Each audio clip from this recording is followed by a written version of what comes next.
Great. It's recording now. Today we're going to talk about section 4.10, antiderivatives, part 1 first, and later part 2. I have broken this down so you will understand this in a way that you can answer questions related to antiderivatives. Okay, so at this point, we have seen how to calculate derivatives, right? It's a very straightforward process. We have a lot of formulas to do that. But now I want you to kind of think backwards related to this process of taking derivatives, okay?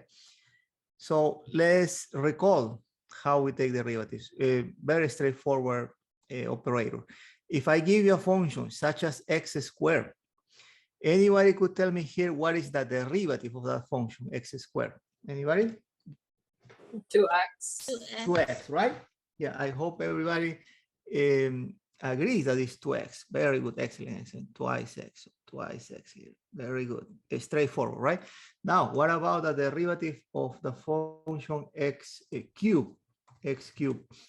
What should be the derivative? Anybody? 3x squared. 3 times x squared, right? Using what is called the power rule. Very good. Now, what about the derivative of this trigonometric function sine of x? What should be the derivative? Anybody? Cosine of x. Cosine of x, right? Cosine of x. At this point, we know these things sort of by heart, right? And I hope everybody agrees that going in this direction, right, from the function to the derivative is not really difficult. It's kind of a straightforward. As long as we have the formulas, we will get there nicely and safely. But now I'm going to challenge you to think backwards, okay? Backwards. For example, what if I give you a function, and ask you what could be another function such that when I take the derivative of that function, I get this function twice x, 2x. And for that hint, look at what we just did, right? Look at what we just did. So again, if the derivative is 2x, could you give me a function whose derivative is twice x? Anybody? X squared. X squared, right? X squared. Look, x squared when differentiated give us twice x. So it's kind of a backward thinking, right? But if we have these results, it's not so difficult, right? Because we can look back. Another one. If I give you the function 3x squared, and I ask you, right, could you give me another function such that when I take the derivative of this other function, I get 3x squared? Anybody could tell me what that function could be? Hint, look at this, right? X cubed, right? X cubed. We just did that, right? So we kind of think backwards and recover this x cubed. Another one here, if I give you the function cosine of x, and if I ask you, could you give me another function such that when I take the derivative of that function, I get cosine of x? Anybody? This one? Hint, look at this result, right? Sine, right? Sine of x. Guys, I see you are good backwards thinkers, right? So we need a lot of this backwards thinking today. Professor, no, we are not. We just seen it on the. but I look. I agree, absolutely agree, right? Doing things backwards, guys, is usually more difficult than doing things straightforward, right? For example, take just walking. When you walk straightforward, right? Very easy, right? You can walk fast, but try to walk backwards. Then you have to watch out, right?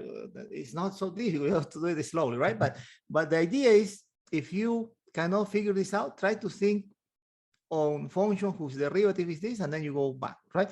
Yeah, we saw these results, right? But now we're gonna do it without looking at this, right? Without, right? I'm gonna dare you. Look, for example, now I'm gonna give you brand new functions, and let's see if you can figure out the antiderivative. They will mathematicians call that function, right? If I give you the function secant squared, and I ask you to find a function such that when I take its derivative, I get secant squared, what should be this function? Anybody? Tangent. Tangent. Tangent, right? Yeah, very good. Excellent, right? Tangent, because the derivative of tangent is secant squared, right? Secant squared.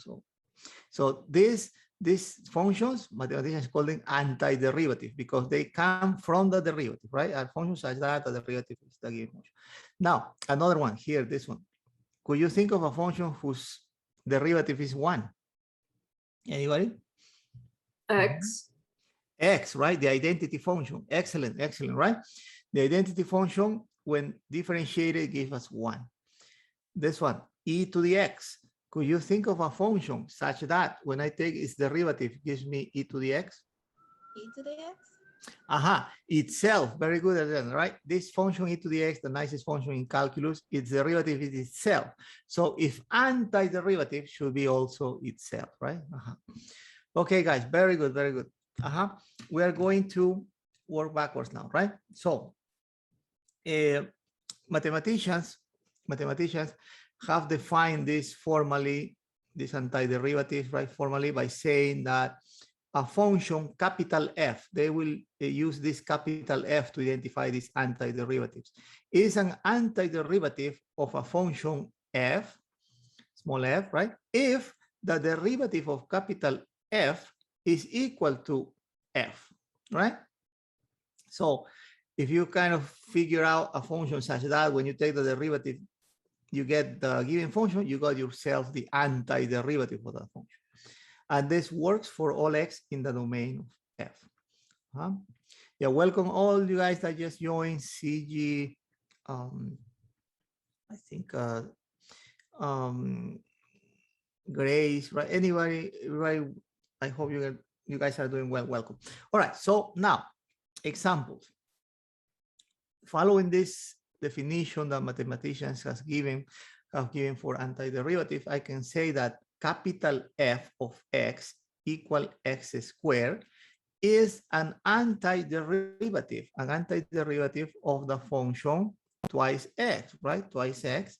Since if I take the derivative of x squared, I get twice x, right? This is backward thinking. Very good, guys. So, yeah, now, antiderivatives are not unique, For example, if someone, instead of saying x squared, gives me this other function, x squared plus the constant 3, then according to the definition that mathematicians have given here, then this x squared plus 3 is also an antiderivative of this guy, 2x, right? Since if we take the derivative of x squared plus 3, I'm going to still get twice x, right? Because the derivative of 3 is 0, right? So this could be called also an antiderivative of twice x. Now mathematicians sort of this, right? Say, what, plus 3 gave me another function. What about plus 4, plus 5, minus 4? You know, in general, x squared plus a constant should be also an antiderivative of this function f of x equal to x, right? Since if you take the derivative of x squared plus some constant c, derivative of 2x squared, sorry, is twice x, and derivative of the constant 0, right? So it works. So mathematicians realize then these antiderivatives, they don't come alone. They come in families. A given function has associated to it infinitely many antiderivatives. Every time I add a constant to this basic antiderivative that we got, x squared, right, I get a new antiderivative, right? So they come in families. So this is the first thing that you have to notice, guys. These antiderivatives are not unique. They come in families. Mathematicians discovered, though, that these families are made of functions that are not that different from each other. The only difference between those functions, those antiderivatives, is a constant, the addition of a constant. So mathematicians came up with this theorem, which says let capital F of x be an antiderivative of f of x. Then all antiderivative of f of x have the form capital F of x plus a constant, the basic antiderivative plus a constant, right? where C is a constant, could be a positive or negative number, some real number equal to C, right? Then in our first example, right, we can say that the antiderivative of twice x is a family of functions that can be expressed in general as x squared plus a constant, right? X squared plus a constant. Very good, very good. All right, so now some notation, right? Some notation. Mathematicians had to figure out a notation for these antiderivatives, right? Just like the notation for derivatives is the prime notation or df dx, right? So surprisingly, they chose this notation. I will show you.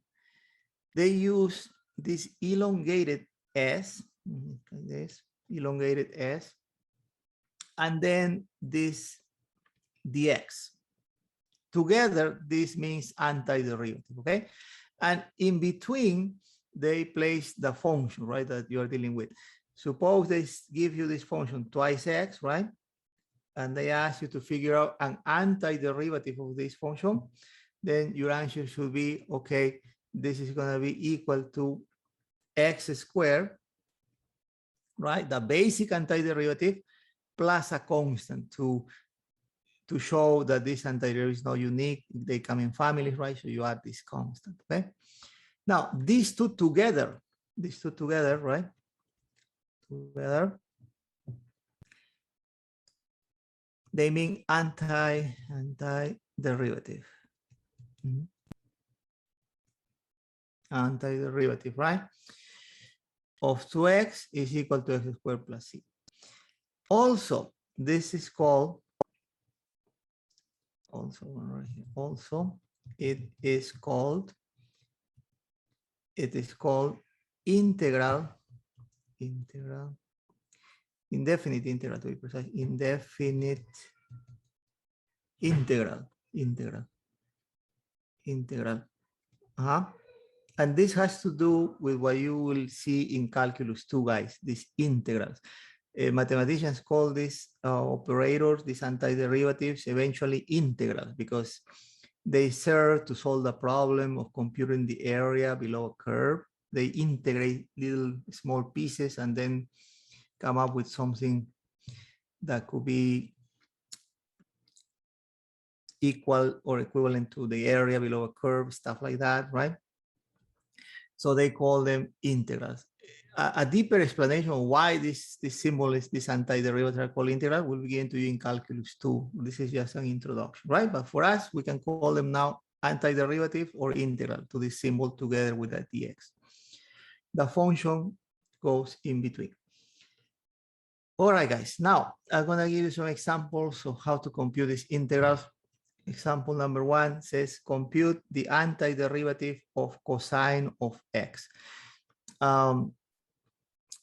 For this, you have to have fresh in your mind, right?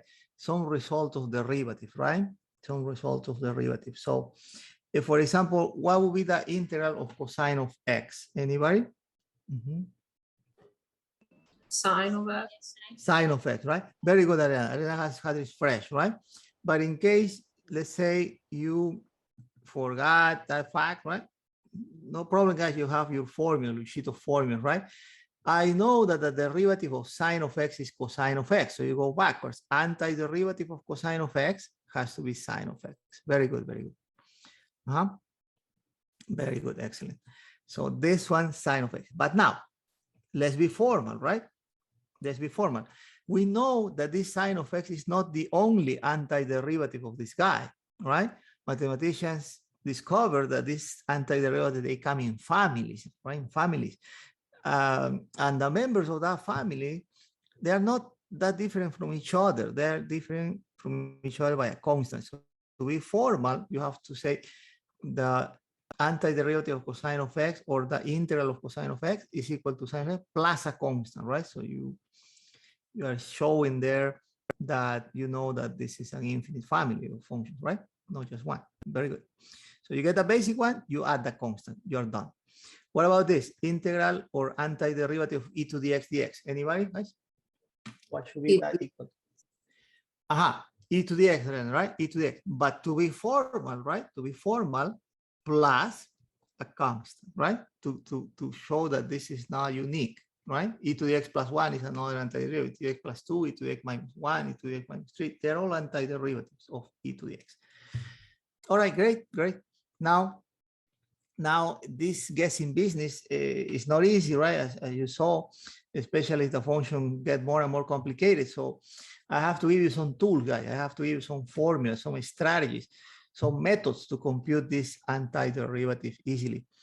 So, and efficiently, right? Efficiently. So mathematicians thought of that, and they came out with this formula. It's called the power rule for integrals or for antiderivative, right? Remember, integral or antiderivative is the same word, which is the following.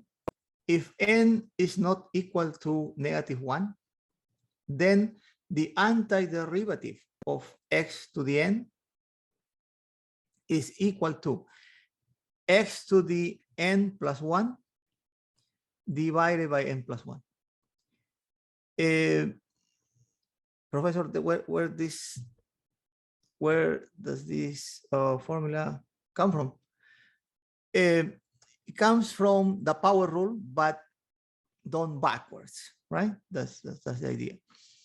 Remember, the power rule says n up front, and then what it stays on the exponent is 1 less. You do the opposite. Instead of 1 less, 1 more, and instead of multiplying, you divide by this guy, right? Yeah, it's kind of right. Now, since we know that these antiderivative, they come in families, we have to add our constant, right? Our constant. So this is the first formula I'm going to use, is called the power rule for integral for antiderivatives, okay? So let's use our power rule and let's start getting antiderivatives, right? Quickly and efficiently. For example, suppose they ask you to figure out the antiderivative of x squared, meaning a function whose derivative is x squared. Doing backward thinking, guys, will be kind of tricky and difficult, right? Use this power rule. Notice the exponent is not -1, it's 2, so we are good to go. So do this. According to the power rule, this should be x raised to 2 plus 1, right? Over 2 plus 1, right?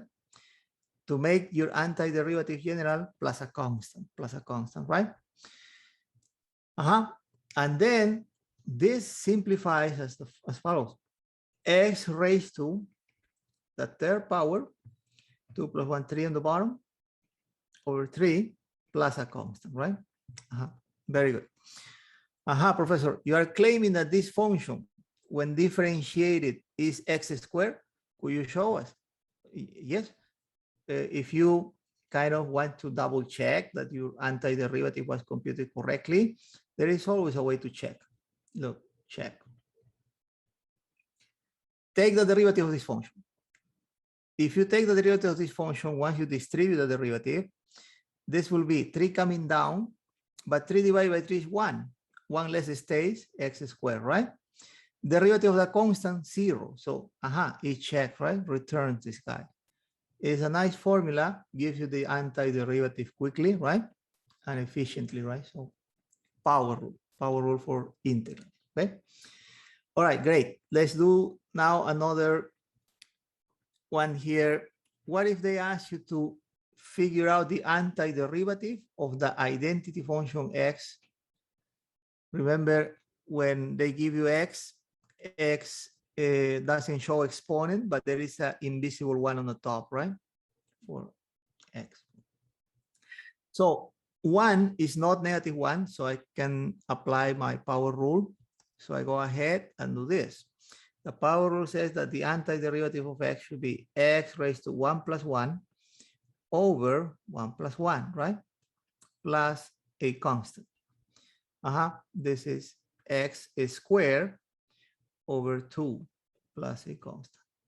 Professor, can we check that this is indeed the antiderivative? Sure, you can always check, right? If you feel like your antiderivative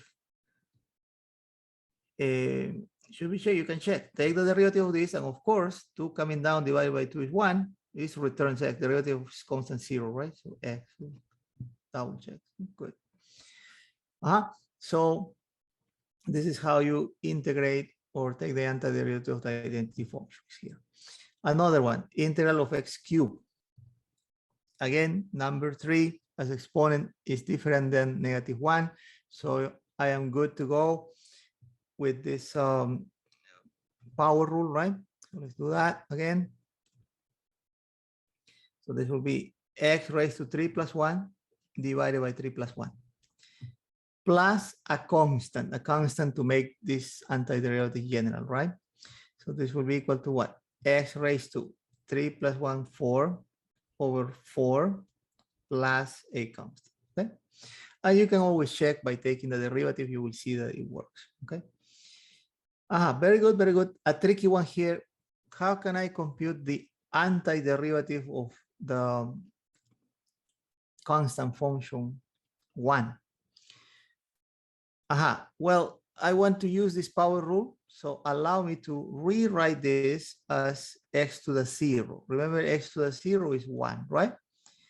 Written in this form, I can apply now my power rule, right? Because 0 is not equal to -1. So I can apply the power rule and say, okay, now this will be x raised to 0 plus 1 over 0 plus 1 plus a constant. And this simplifies to x. This is 1 into x is x plus a constant, right? Very good, right? Yeah, so very useful rule. And try to remember this as a fact, guys. The integral of the identity function or the antiderivative of the identity function is just x plus a constant, right? X. The integral or antiderivative of the constant function 1 is the identity function, right? X. Yeah. Try to keep that in mind. Now, here's a tricky one. They are asking me to take the antiderivative of this rational function. Rewrite this as x raised to -4, right, as a power, so that you can use your power rule. This power rule, guys, is very powerful because does not work only for positive exponents. It works also for negative exponents, right? They're saying here, just be careful that this n is not -1, but positive or negative numbers besides -1, for all those numbers, even for 0, as we just saw, this powerful rule works. So use your powerful rule here, your power rule, sorry, for integral. So this will become x raised to n plus 1, exponent plus 1, on the bottom, the same, exponent plus 1, plus a constant, right? And simplifying, this is going to be x raised to -4 plus 1 is -3 over -3 plus a constant, right? Plus a constant. Very good. Now, mathematicians don't like to see negative exponents as part of final answers. So just rewrite this way. 3 here, I have placed the negative sign in the middle. X to the -3 is x to the third here dividing 1, right? Plus a constant. So most likely this is what we will see on the multiple choices. Okay, guys, this is called the power rule. Now I'm gonna show you some properties so we can go over some exercises, okay? The goal is to figure out how to integrate, how to take the antiderivative of a polynomial function. Okay, but for that, we need 2 properties. Mathematicians discovered that antiderivatives are kind of similar to derivatives in the following sense. They can be distributed over sums and also over differences this way. The antiderivative of f of x plus g of x is the antiderivative of x plus the antiderivative of g of x. Antiderivative of x minus g of x, antiderivative of f of x minus antiderivative of g of x, right? So you can distribute this operator over sums, over differences. Also, remember, when you deal with derivative, you're allowed to take that constant multiplying a function outside of the derivative. Similarly, for antiderivative, you can do that too. K comes out, and then you focus on taking the antiderivative of x here, right, to complete your work. K is just a constant, okay? So now you may say, what about product rule, quotient rule? Unfortunately, guys, for antiderivative, there is no power rule, there is no, sorry, product rule, there is no quotient rule, okay? I will show you methods when it comes to integrate products and quotients if they appear, okay? But these two properties, they are similar to the ones for derivative. So with these two properties, together with the power rule, we should be able to integrate or to take antiderivative of these polynomial functions easily. I will show you step by step first. Suppose they ask you to integrate or to take the antiderivative of this polynomial function. What we should do? All right, first, I recall that this antiderivative can be distributed over sums and also can be distributed over differences, right? So I should feel free to distribute this integral over. So as a result of that, I should get the following. Integral or antiderivative of 3x squared dx, right? Plus integral or antiderivative of 5x, the function 5x, I'm going to write it within parentheses, dx, remember? Minus integral or antiderivative of the constant function 1 dx here. All I have done is I just distributed this integral or antiderivative over, right? That's all. Now let's take care of each of these separately. There is a property that says that if I have a constant multiplying a function, I can take the constant outside of the integral, right? Or outside of the antiderivative, right? And then I should focus on this, right? Just this. Integral of x squared, 3 multiplying. Plus, similarly here, look, 5 is a constant. I want to take that out. And then I will focus on taking the integral of this function x. Soon I will drop these parentheses, right? So I'm just keeping them for a while. But now, question for you guys. What is the integral of or antiderivative of the constant function 1? Anybody? Remember, the hint is remember what we did here. Uh-huh. X. X, excellent, X, right? X plus a constant, right? X. Yeah, you may say, Professor, where are the constants? Yeah, X, right? Plus a constant. Formally speaking, I'm supposed to add a constant here. Every time I take an antiderivative, I'm adding the constant there, but it will be kind of annoying. It is preferable to add the constant just once at the very end, because if this will give me a constant, right? This will be another constant, but isn't it true that the sum of constants is another constant? So to simplify the process, we will add just plus c at the very end on the rightmost part of what we're dealing with, okay? So I added the constant, I'm safe. All right, so we continue, right? 3 here. Antiderivative of x squared, what is that? Using the power rule, I can say that this will be 3, 2 plus 1, right? Remember? Over 2 plus 1.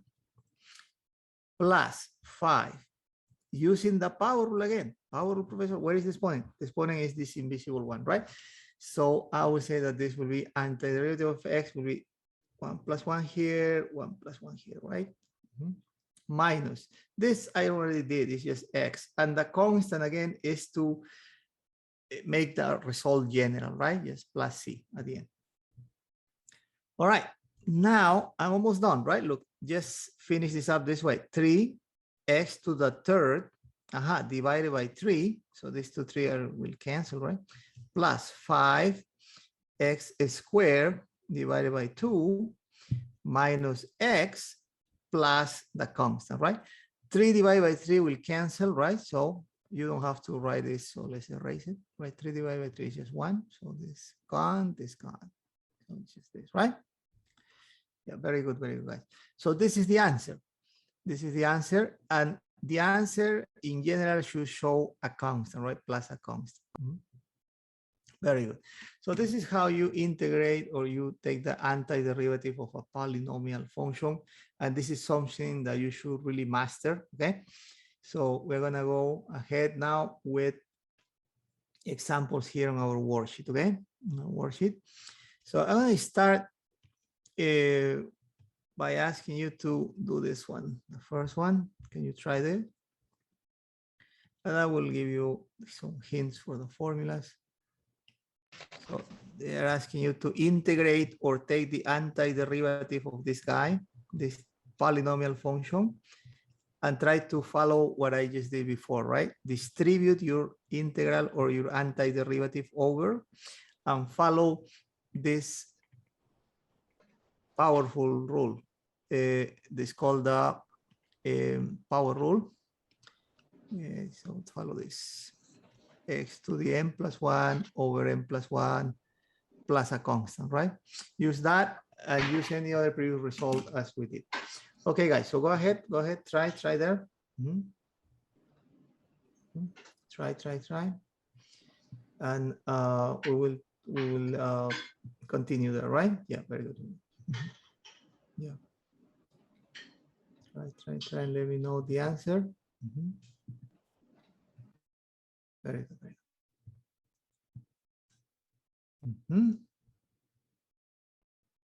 Yeah, remember constants, you can take them outside of the integral or outside of the antiderivative. And the integral of the constant function 1 or the antiderivative of the constant function 1 is just x.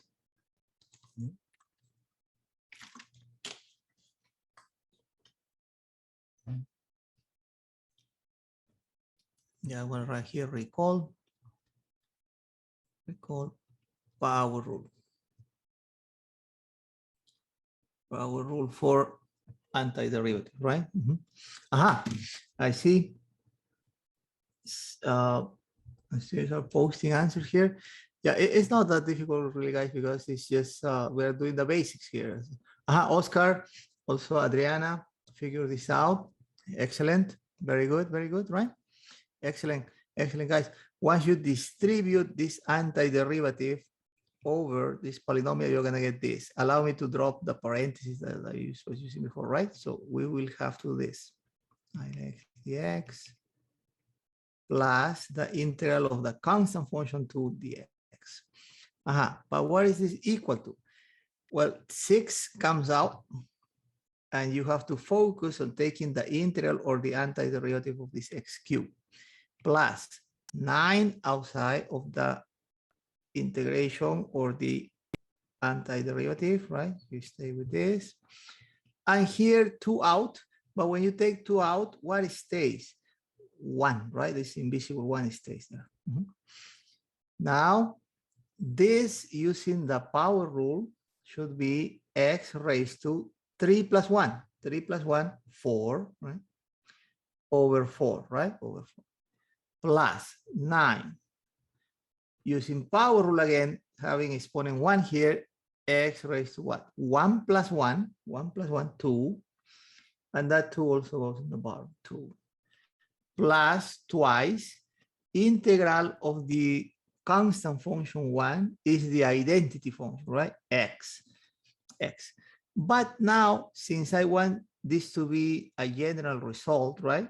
Since we know that this antiderivative comes in families, we should add, probably I should use a different color because this is independent of this process, right? At the end, just write plus C to show that you know that these antiderivatives are not unique, they come in family, right? Plus C, very good. You may say, Professor, but plus C here, plus C here, plus C here, there are 3 constants, but the sum of 3 constants, guys, is another constant, right? So that's the idea, just put it once. Good, simplifying now, dividing by 2 here, we get 3 over 2 x to the 4 power plus 9 over 2 x to the 2nd power plus twice x plus a constant, right? Plus a constant, and that is posted here. Very good, guys. Excellent. Yeah, we are mastering taking antiderivatives of polynomials, right? So good. Yeah, let's practice more here. What about this one now? Can you do this quickly? 2x cubed plus 6x plus 8 dx. Can you figure this out? And the hint again, distribute the antiderivative over the sums and use the power rule, right? Power rule is this. All power rule for integral says that integral of x to the n dx is equal to x raised to n plus 1 over n plus 1 plus a constant, right? Yeah. Use that, guys, and figure this out.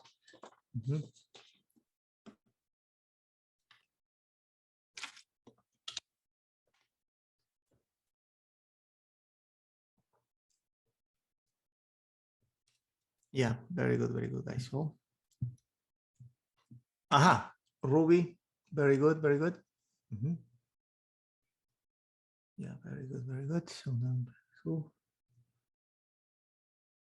Excellent, Ruby. Yeah, very good.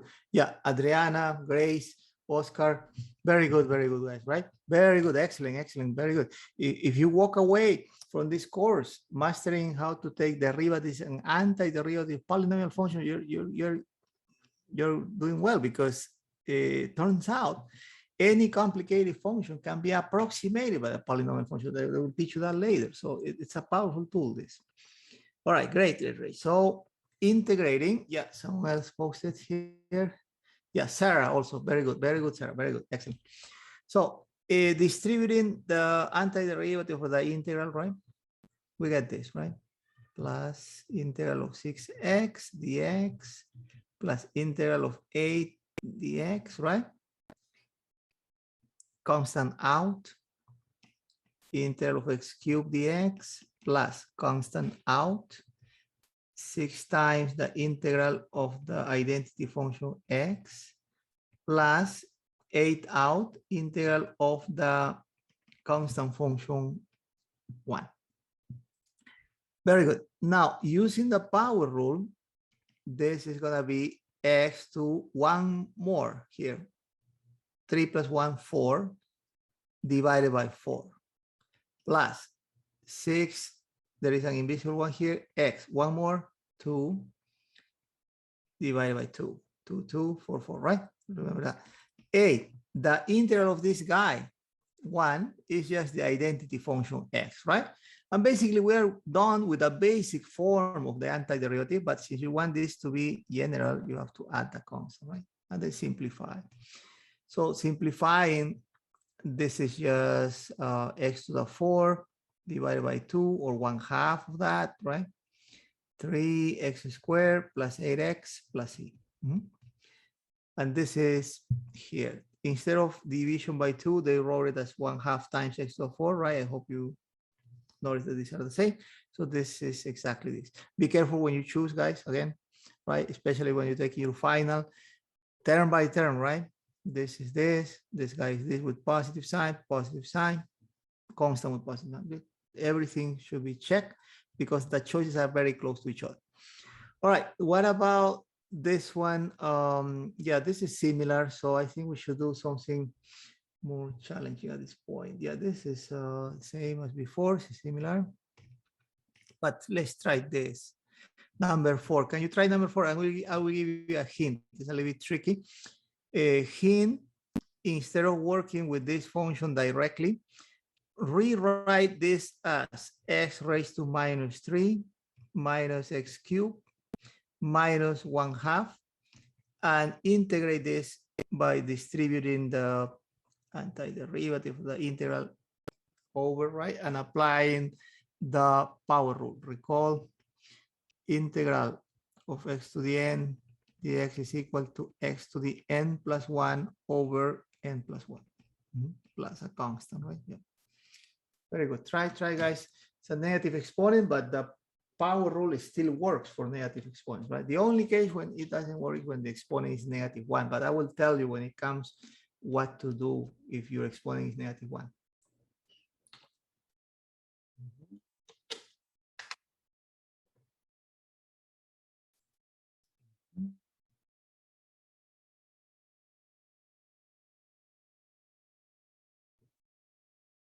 Very tricky, this one. Let's check.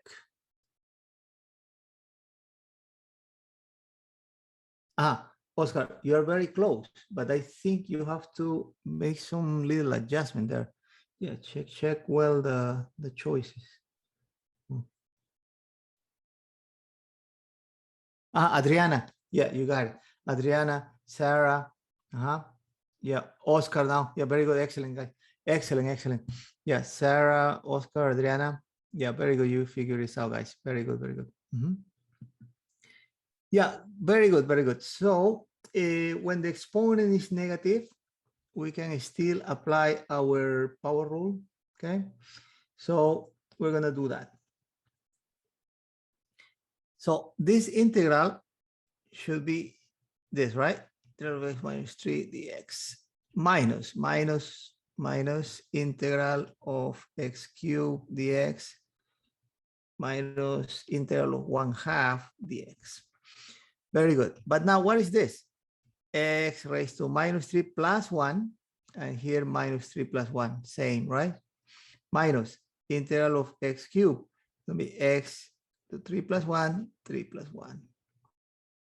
Minus 1/2 comes out, 1 stays there, but the integral or the antiderivative of the constant function 1 is just the identity function x, right? So x should go here. Now I want to make this result general plus a constant. Now what is left is just to simplify. This will be equal to x raised to negative 3 plus 1 is negative 2, right? Negative 2 divided by the same negative 2 minus x raised to 3 plus 1, x raised to 4 divided by 4 minus 1/2 of x plus c, plus a constant c. That's it. Now, mathematicians often are bothered whenever they see negative exponents as part of the final answer. So in order to please mathematicians, we're going to do this. This x raised to negative 2 comes down here as x squared, right? Also, another thing that mathematicians are bothered with is the signs, negative signs on the bottom or on the top. They like to have them in the middle here. So yes, please them, because next we have to look at the multiple choices, right? So let's do that. So minus 1/2 of x or x over 2, same, right? Let's see. And then look at the choices carefully, right? They put that negative sign on the top, but it could be in the middle, on the top, very often in the middle, but this time they put it on the top, but here in the middle, minus this, that's it. This is it, right? Yeah, carefully look at the choices. That's it. Excellent. Yeah, question, Sarah? I wanted to ask, the 1/2, right? Yes. How did we generate the x? I think. How come this gives me, how can we generate the x? What do you mean, Sarah? When we take the derivative? Yes. Let's say, okay. You want to check, right? If this works. Okay, yeah, it's a good idea to check. Let's say we want to check if this answer that I'm providing here, right, is actually a function whose derivative is this, right? Yeah, you want to check that, right? Yeah, okay. So then what you can do is to take this derivative, rewrite this. It's a long process probably, but we can do it, right? Put it up. But it's possible. So minus this x. Now, Sarah, when you take the derivative, this negative 2 will come down, will eliminate this, will give me just x, right? X there raised to 1 more, plus 1, that's minus 1, right? You follow the derivative of this? Negative 2 came down, eliminated this, minus 1, it stays with 1 less, should be minus 3. So minus 3 here, 1 less, right? I'm taking derivatives now. There. Minus derivative of this part. 4 comes down, eliminates the 4, and here 1 less, 3, right? It's coming up. Derivative of this part, minus 1/2, right? So now this is supposed to be equal to the original one, and it is because this is this, right? You follow, Sarah, now? checks. Yeah, you check, right? This returns this. Sometimes it might not be so quickly to verify it, but you can do that, right? You look, if you are not sure that this is the right answer, take the derivative. It's supposed to return this guy, right? And it does, right? It did. We did it slowly. It gives you this. This is this, right? Yeah, works. Very good, Gary. Very good. So let's continue now. Not all functions are polynomial functions. Not all functions are rational functions. Some of them are trigonometric functions. So we're gonna check this part too. What about this guy? Could you figure out the integral of this function? Integral of minus 6 multiplying cosine of theta. Theta is a variable. Right? The t is not theta t. T dt. Can you try this? I'm going to give you the hint. Take this out and focus on getting this done. Cosine, cosine of t dt. Right? Usually it's cosine of x dx. This time is cosine of t dt. But remember, this letter could be any letter of the English alphabet. It's not going to make a difference, right? Yeah. Try this, guys. Finish that up. What should be the answer? You see, some students are posting answers. Yeah, backward thinking, right? Yeah, it's kind of backward thinking. And I will give you a sheet that puts all together in Zoom for you to see. Yeah, so Adriana, check number 5. Excellent, Adriana. Yeah, you made my day. Sarah also very good, right? Very good, guys. Very good. Excellent, right? This is -6, and the antiderivative or the integral of cosine is sine, right? Sine, because the derivative of sine, cosine, right? And now this should be the basic form to express the antiderivative, right? Jaden, tan also very good, excellent. But since this antiderivative is coming in families, don't forget to add the constant plus c. So -6 sine of t plus c. Very good. Excellent, guys. And it's this, right? Excellent. What about this one? This is a little bit tricky. I will write here. Try to do this now. Integral or antiderivative of -8 secant square of x dx. Hint, remove or take the constant -8 outside of the antiderivative or outside of the integral and focus on this. And for this, try to remember, right, the stuff that we learned before with respect to derivatives. I will put it here on this. This is for inverse functions, but this is the one that you have to look at. Yeah, try to remember this. From this sheet, you can get it done. I think students already posting to students. Yeah, Sarah, Oscar, Adriana. Very good, excellent. Very good answer, right? Excellent, guys. Yeah, Adriana, Sarah, Oscar. Yeah, I need to find a function whose derivative is secant squared, right? So you look at here, secant squared is the derivative of what function? Tangent, right? The derivative of tangent secant squared is backward thinking. So this should be tangent of x. But we know that these antiderivatives, they do not come alone. Right? -8 tangent of x is the basic form of the antiderivative, but in general, they look like this. -8 tangent of x plus a constant, right? So don't forget to put your constant there. Very good. So then looking back here for number 6, we have this one, the first one. Excellent, guys. Very good. All right, moving on. I have the special cases here. Yeah, I have a couple of cases here where we will have to go through some trigonometric identities to simplify them, okay? So I'm gonna explain that to you now. I will do this one probably, and then I will ask you to do this one here. Yeah. Yeah, so let me explain this to you, okay? This one to you. They are asking here, they're asking me to take the antiderivative of the multiplication of two functions, right? Multiplication of two functions. And unfortunately, we don't have a product rule for antiderivatives, right? For derivatives we do, for antiderivatives we don't. So we gotta work this out. We gotta simplify this so it doesn't look like a product. Instead, probably it could look like a sum or a difference, right? So this technique can be summarized by saying, first, simplify. First, simplify. What do I mean simplify, Professor? I mean simplify using trigonometric identities, right?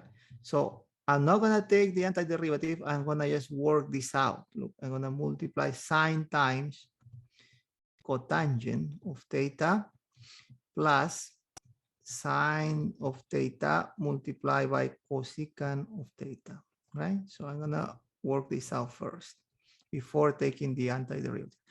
Now, remember in trigonometry, when you took precalculus, they showed you that cotangent of theta is equal to cosine of theta over sine of theta, right? It's called a quotient identity, right? So this cotangent of theta is cosine of theta over sine of theta. Plus here, plus sine of theta here. Also in precalculus, you learn that cosecant of theta is the same as 1 over sine of theta, right? It is called a reciprocal identity, right? You learned this stuff before. So notice I'm not taking any antiderivative, I'm just simplifying. But look, this sign cancels with this sign.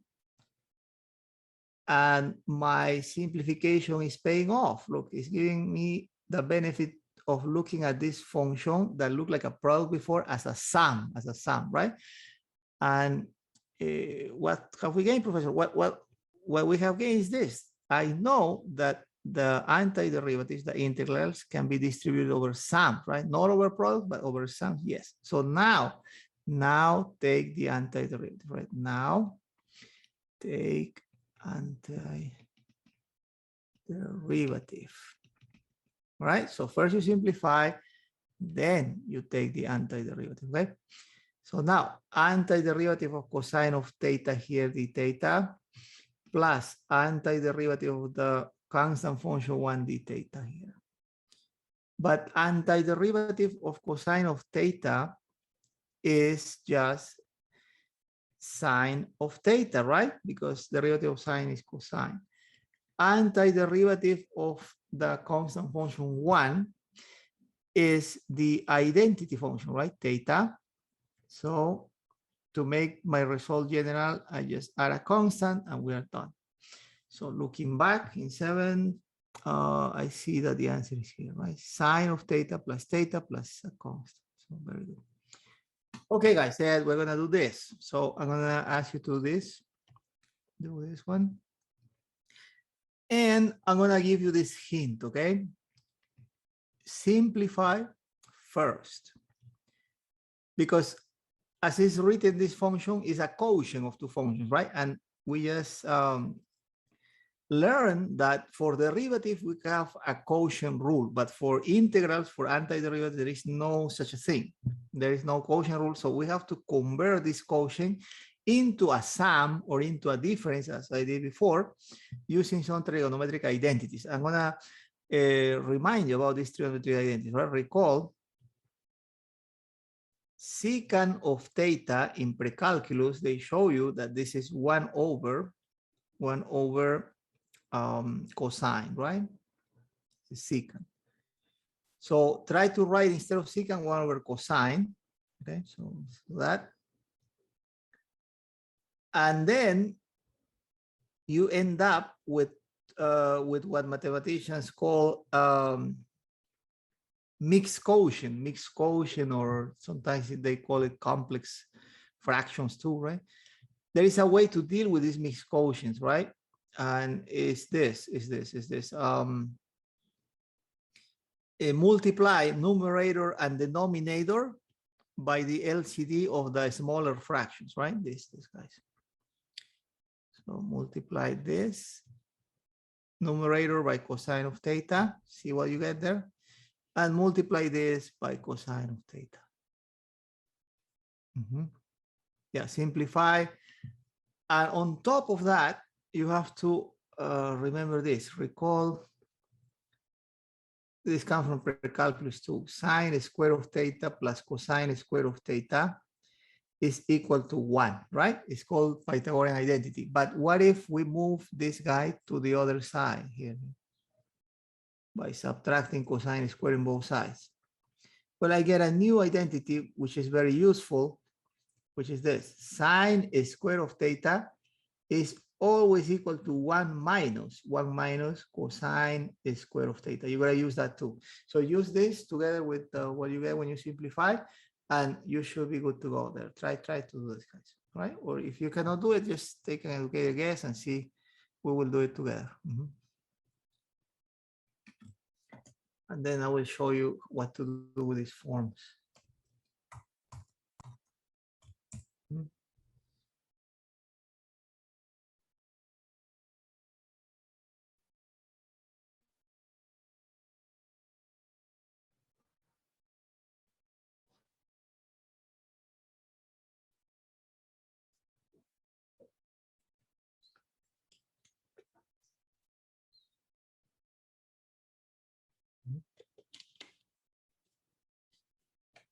Yeah, it's a very difficult, it's tricky, a tricky question. Yeah, probably one of the hardest on this section. A lot of trigonometric identities has to be, they have to be followed. And also probably you should see this sheet here, not this one, this one. Yeah, in case you need help with the antiderivatives.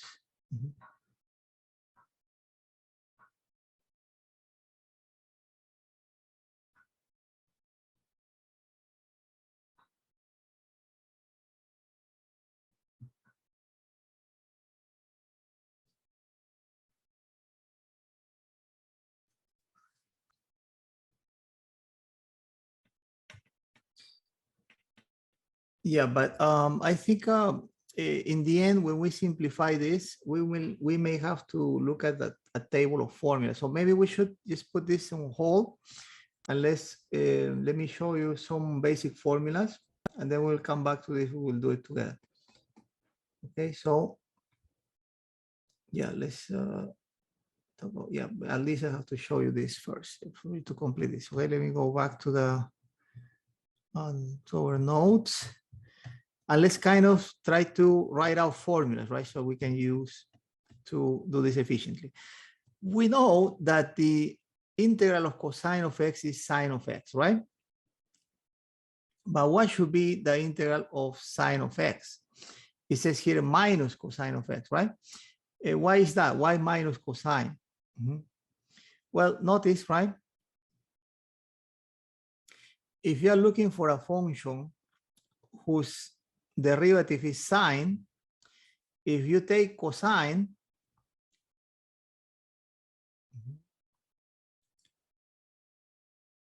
and you take the derivative of cosine, there is this negative sign that appears here, minus sine, right? So if you're looking for a function whose derivative is sine, you may consider then this, minus cosine. If you take minus cosine as your function, when you take the derivative, the negative sign comes out, and the derivative of cosine is negative sign, right? Negative sign, and it works. Look, minus and minus plus. Look, the derivative of this function minus cosine gives me sine, right? So because of that, you see this negative sign here in front of cosine for the antiderivative of sine, okay? Without the negative sign doesn't work. With the negative sign works, right? Returns this. So from now on, antiderivative of cosine of x equals sine of x plus a constant. Antiderivative of sine of x will be minus cosine of x because of this, right? Because without the negative sign doesn't work, doesn't return the original function. Try to memorize that. Also, integral of secant squared, we said is tangent because the derivative of tangent is secant squared, right? But now integral of cosecant squared has to be minus cotangent of x. Why, Professor? Well, again, right, let me explain again. If you just take cotangent without the sign, right? The derivative of cotangent is minus cosecant squared, right? But you are looking for a function whose derivative is cosecant squared, not minus cosine, no minus cosecant squared, right? So mathematicians use this trick. If I include a minus sign in front of this cotangent of x, notice that if I take the derivative, this will be minus, comes out, and then derivative of cotangent is minus cosecant square of x, right? Minus and minus plus. So gives me back cosecant square of x. Works, right? So that is why you have to include this negative sign there, okay? Yeah, so these formulas for now on, you should memorize, or if not, not a problem, guys. Here they are. I have put them all together here. Look here, integral of, and I will explain all of them, but for now, I want you to catch this, right? Integral of cosine sine, as we explained there, right? Integral of sine minus cosine plus a constant. Integral of secant square tangent plus a constant. Integral of cosecant square minus cotangent, right? Integral of cosecant times cotangent minus cosecant. Integral of secant times tangent secant, right? They're all there. It's just backward thinking with respect to what we do when we take derivatives, right? Yeah. Derivative of secant is this, antiderivative of this has to be secant, and vice versa, right? All right, now having this result, right, knowing that the integral of these guys is set here, right? Integral of secant square tangent, integral of cosecant square minus cotangent. Let's go back to our exercise here, and let me show you how we have to finish this up. Look, if we multiply by cosine, numerator and denominator, cosine times 1 is cosine divided by cosine. That is going to give me the number 1 right here in the top. On the bottom here, cosine times this guy, cosine again times 1 is cosine divided by cosine 1. Minus, minus. Cosine times cosine. Cosine times cosine, cosine square of theta, right? The theta here. So now look, this became this, right? It's still a quotient, Professor, of two functions. So still we have to work that out. So now anyone could tell me what is this? 1 minus cosine square, right? We just figure this out here. Sine square. Sine square, right? Very good. Sine square. Sine square of theta, right? From here, it's a derivation of this Pythagorean identity, right? D theta.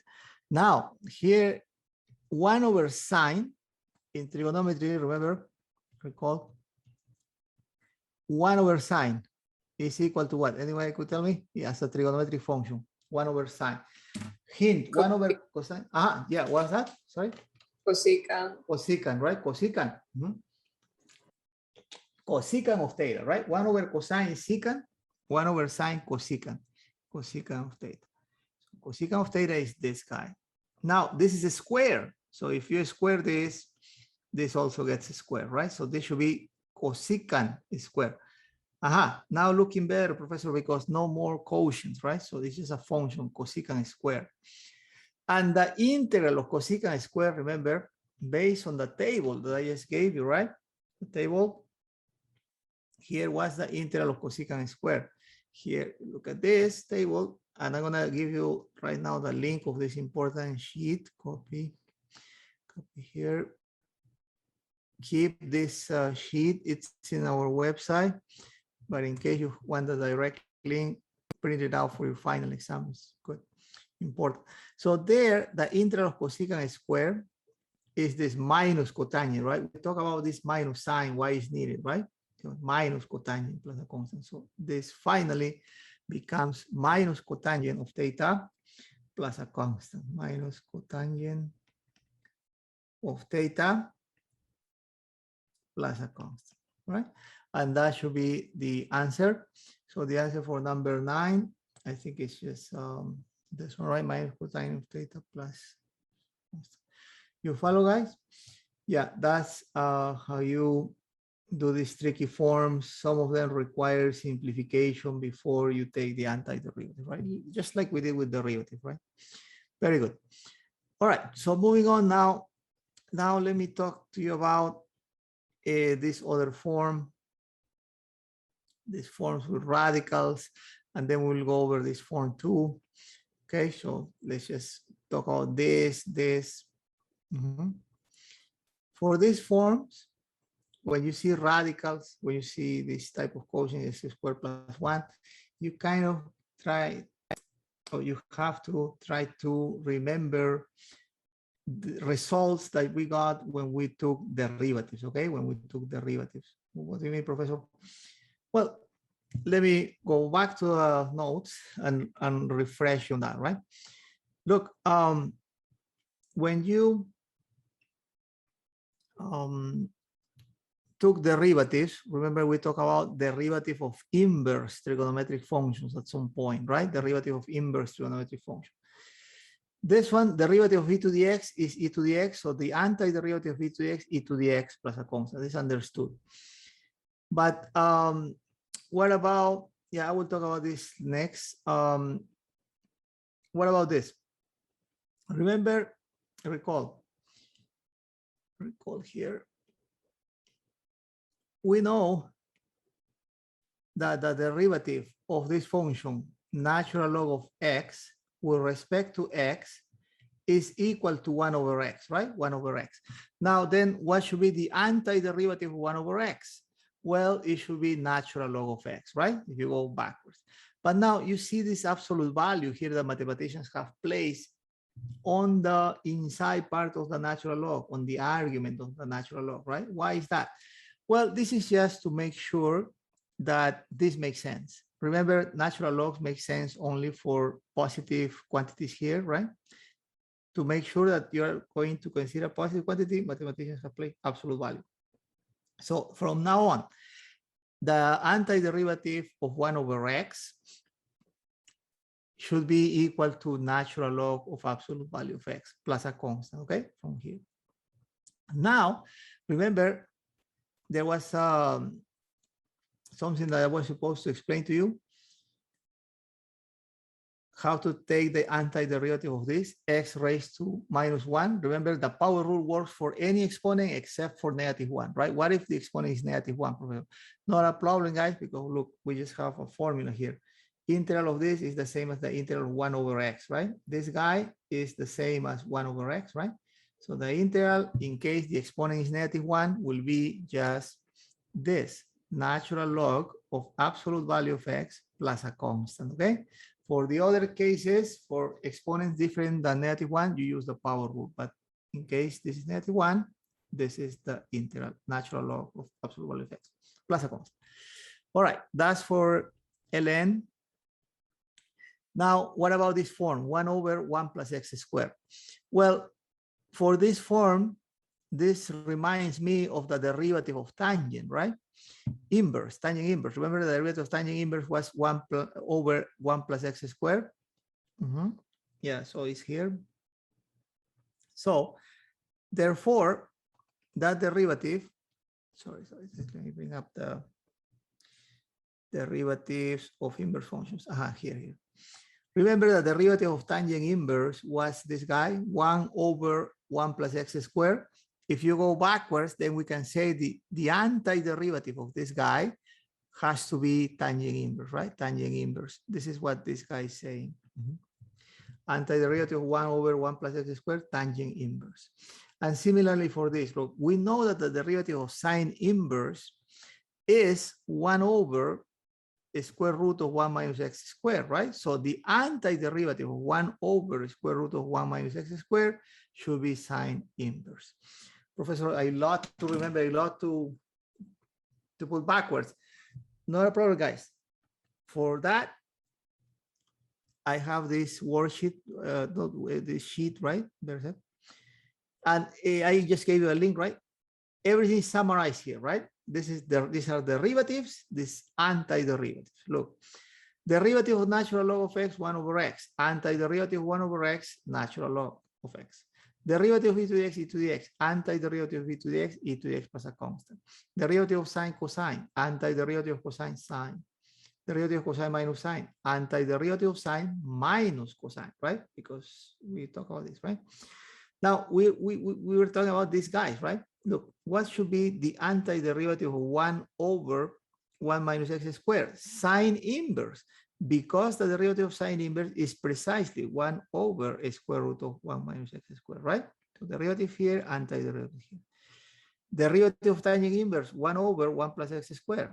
Antiderivative of 1 over 1 plus x squared, tangent inverse, plus a constant, right? Notice that all these antiderivatives have attached plus c, because they want to show the result in general, right? When you see absolute values, it's just because mathematicians want to make sure that this function makes sense, right? Very good.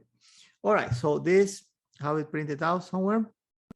We're gonna work with that a lot. All right, so going back then to our worksheet, right? Going back to our worksheet. But before, probably I should show you an example. Suppose they ask you to integrate or to take the antiderivative of this function, 2 over 1 plus x squared plus 6 over x. What to do? Well, solution there. We have a sum of two functions. That's something that is good because we know that these antiderivatives can be distributed over sums, right? So that's what precisely we do, right? We distribute our antiderivative. So integral or antiderivative of 1 plus x squared here, dx, plus antiderivative or integral of this, right? Next, this number 2 is a constant. So I'm going to take this outside of the integral, right? Twice 1 over 1 plus x squared dx, right? And this form is kind of reminds me of a result of some derivative, right? The derivative of tangent inverse, right? Yeah, very good. So now, similarly here, look, the number 6 is a constant. Take it outside the integral. And what is left is this invisible 1 there over x dx, right? And this guys, is kind of telling me, I know a function whose derivative is this, right? And we have those results on the sheet. All right, so integral or antiderivative of this has to be tangent inverse, right? Tangent inverse of x, because the derivative of tangent inverse is precisely this, plus 6 times antiderivative 1 over x. Remember, antiderivative of 1 over x, natural log of absolute value of x, plus a constant. Why, Professor, you know this by heart? No problem if you don't remember, guys, or you are confused. You want to make sure, look at this sheet, right? This sheet will confirm. Look, we are looking at the antiderivative of this guy. So if you go down here, you can see it, right? These are derivatives, these are antiderivatives. It's there. I'm saying antiderivative of 1 over 1 plus x squared is tangent inverse plus a constant, right? With a constant, I said in the end, I attached a constant for both, right? For both. Now, the antiderivative 1 over x, where is that? Where is that? It's here. Antiderivative 1 over x equal natural log of absolute value of x plus a constant, right? You have to attach the constant once, it's enough. All right, great. So that's done, right?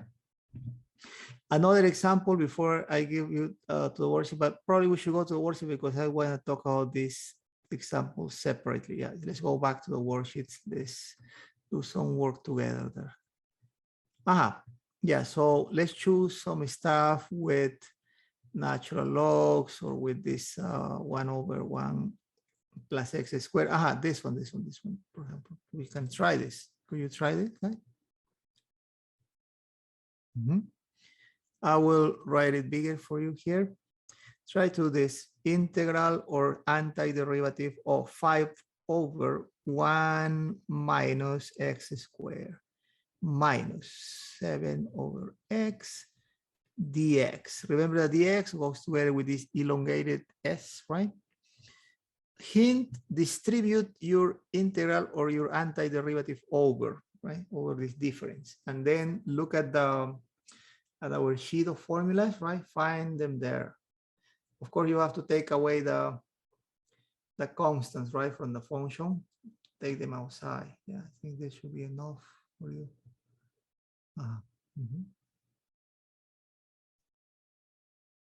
Yeah, try, guys.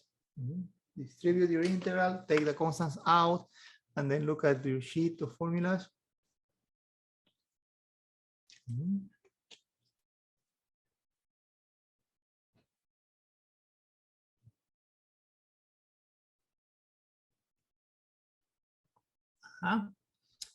I see some students posting, which is good. Yeah, always try, guys, always try. This is the way you learn in mathematics, right? Trial and error until you master the subject. Sarah, Oscar, yeah, let's check number 11.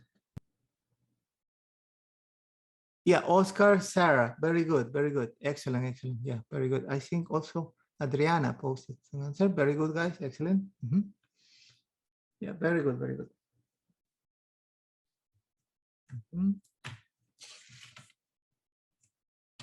Yeah, great. So let's master this once and for all, right? Remember, I have here the difference of two functions. I have to take the integral there. So allow me to distribute my integral over. So this becomes integral or antiderivative, right? However you want to call it, of this minus the integral of this, right? Very good. Now, the integral of this function or the antiderivative of this function after I take the number 5 out, right? Remember, these integrals have this property, right? The constant, the constants, they can be taken outside of the integral, right? So we end up with this. I'm gonna take this 7 outside. So what is left? 1 always is left, right? Dx. And now this form, I recognize this on my set of antiderivatives, on my sheet of antiderivatives. Where is that, Professor? Well, it's here, right? 1 over square root of 1 minus x squared is there. Is sine inverse of x plus c. Sine inverse of x plus c. I'm gonna write just sine inverse of x, because in the end, for both, I will write plus c, right, once. Minus 7, integral of this.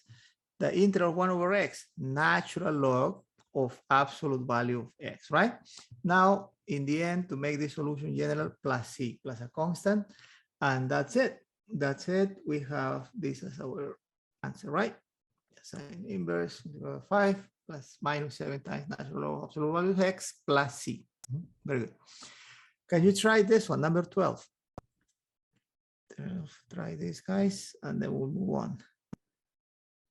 And if we finish early, well, we have to do still initial value problems, but in case we finish early, we can start reviewing for our final, okay? Yeah, try this, guys, try this. The hint again, distribute, right? Distribute integral over the difference. Integrals, they behave nicely over differences because you can distribute them over, right? The difference. Yeah, try to do that. And I'm gonna have this sheet that you should have as a printout. You should put it in your wall or in your desk, wherever you're taking your exam. have this handy. Yeah, this will help you.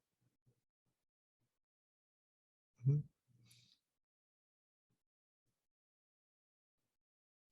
Yeah, maybe I should include this one. Yeah. Yeah, you need this too. Aha, I see. Students readily posting. 12. Aha, very good, Oscar, Sarah, CG. Good work, good work. Yeah, you got it, guys. Very good. Yeah, it's not that difficult if you recognize the forms, right? Kind of go backwards. Yeah, and we have the help of the sheet, right? In case it's not clear, right? In case you just wanna double check, make sure you can check that.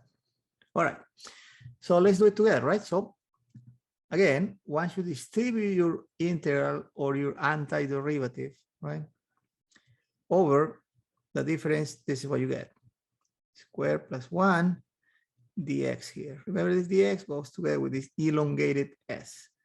7 over x dx. Now, constant out. Outside, integral of 1 over x squared plus 1, right? Dx. Minus integral of what? 7 outside, integral of 1 over x dx. Now, this integral is just tangent inverse, right? Tangent inverse. Why is that, Professor? Well, because the derivative of tangent inverse is precisely this, right? And this integral is just natural log of absolute value of x to make sure that you're taking this positive amount, right? This is, in case you don't remember, those formulas, this is where you go, right? The first formula, I took it from here, the tangent inverse here, integral of 1 over 1 plus x squared tangent inverse, and the other one is integral of 1 over x equal natural log of absolute value of x, right there. All right, very good, guys. So we're okay with these formulas then. Now what is left is this, guys, right?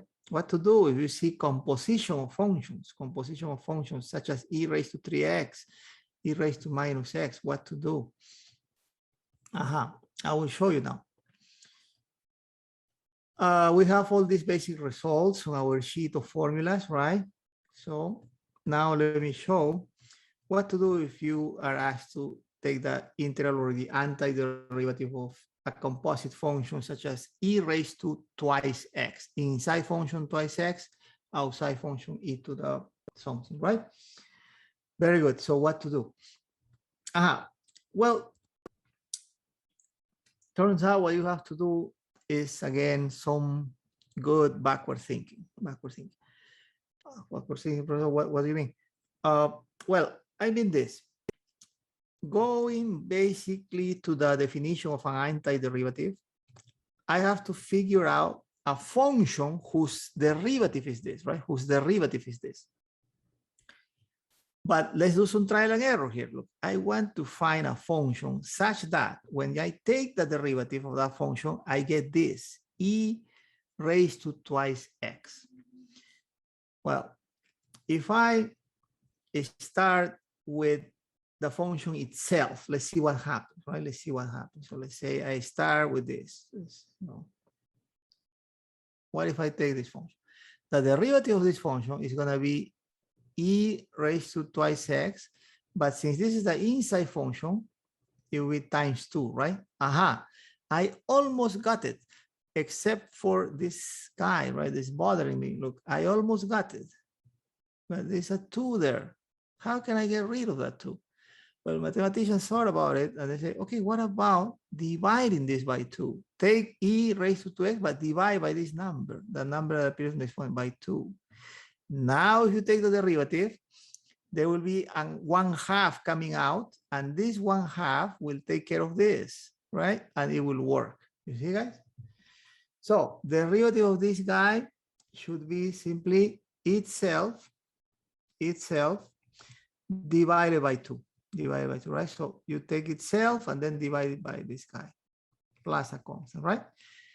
here I'm gonna give you a formula in general that hopefully will help you. In general, antiderivative of e raised to k times x, where k is some real number, some constant, is equal to e raised to k times x itself, but to counteract the effect of the chain rule, you have to divide this by k, okay? Where k is a real number,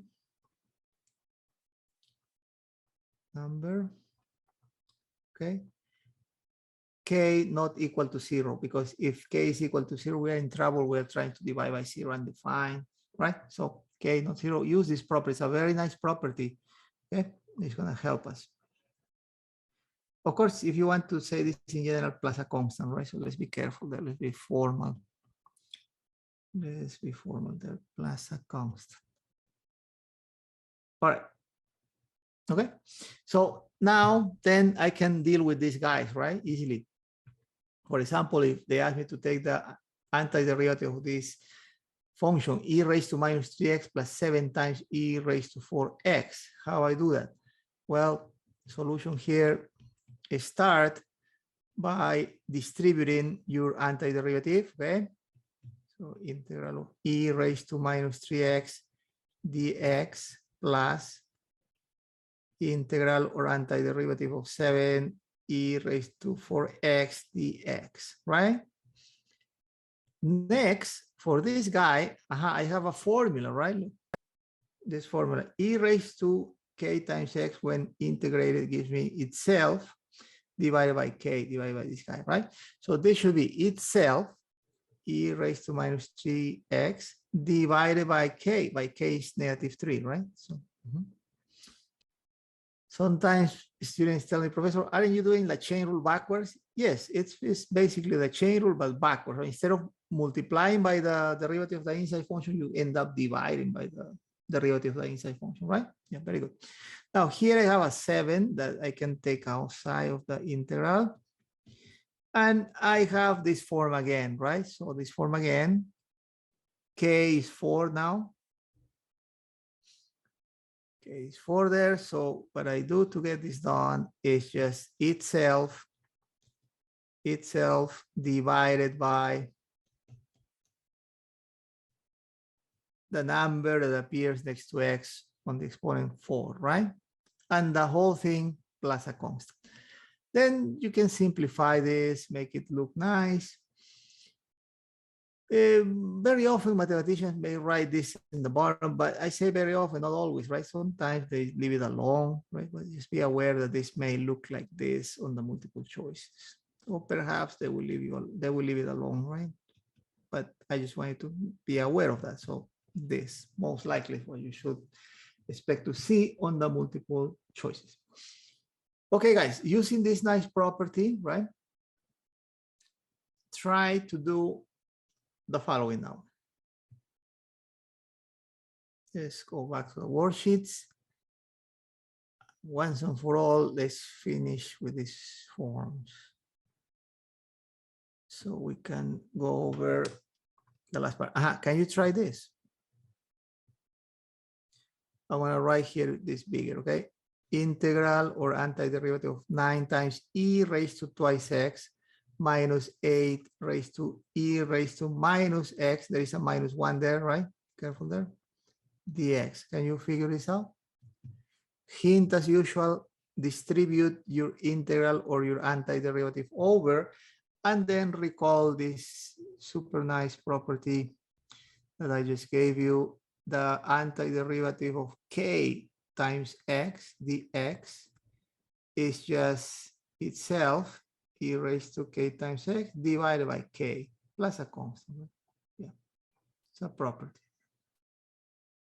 Yeah, very good, very good. Okay, yes, try this, guys, and let me know. Let us know if you figure out the answer.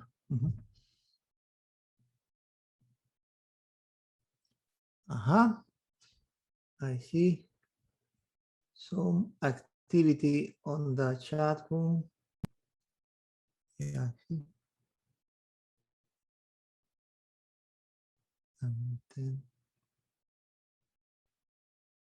Very good, guys. Excellent, excellent. Sarah, Grace, CG, Adriana. Very good, guys. Very good. CG, Oscar also very good, guys. Very good. Excellent, right? Yeah, not so difficult, right? Yeah, basically here, what we do is when you distribute the antiderivative, right? This is what you're gonna get. Right? Antiderivative 9e raised to 2x dx minus antiderivative or integral of this, right? A times e raised to minus x dx. Then constants, they come out. And we are left with this. Okay, 8 integral of e raised to minus x dx. But this, we know how to handle this, right? We use the property itself divided by 2, right? Minus 8 itself divided by, there's no number there, Professor. Yeah, but when there is no number, guys, remember, there is always an invisible one there, right? So minus 1.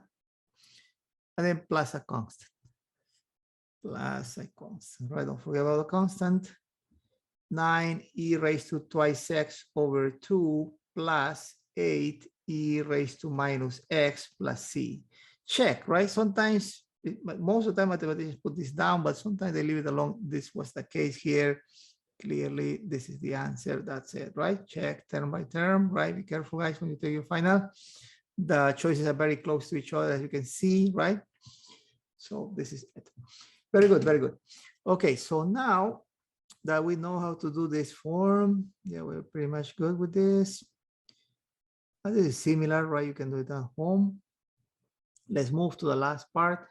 It deals with initial value problems. Okay, initial value problems. So I'll explain that to you nicely. Yeah, we're close to a break. Maybe you can practice on this, and then we can take the break, and then we go to the last part, which is not so long. Let's try this now.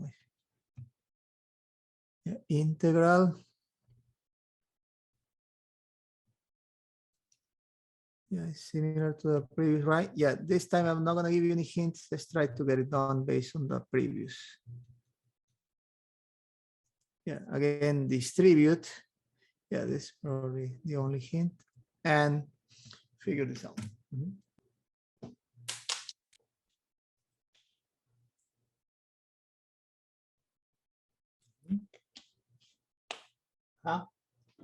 See? Yeah, and eventually, guys, once you practice a lot, these things become very, very familiar. You know, they're no longer difficult. So instead, they become very natural to do. CG, very good. Oscar, great. Sarah, very good, right? Grace also, very good, very good. Very good, guys, very good. The property helps a lot. Yeah, very good, very good. So let's do it together. So we can take the second break. Okay, so this will be equal to what? If you distribute your antiderivative or your integral, this is what you will get, right? Integral of 7e to the 3x dx minus the integral of 8 times e raised to minus x dx.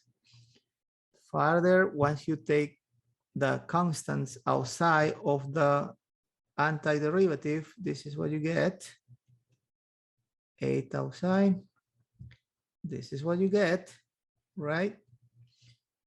And now this integral, based on our property, is starting with itself, but to counteract the effect of the chain rule, divide by the derivative of the exponent 3, right?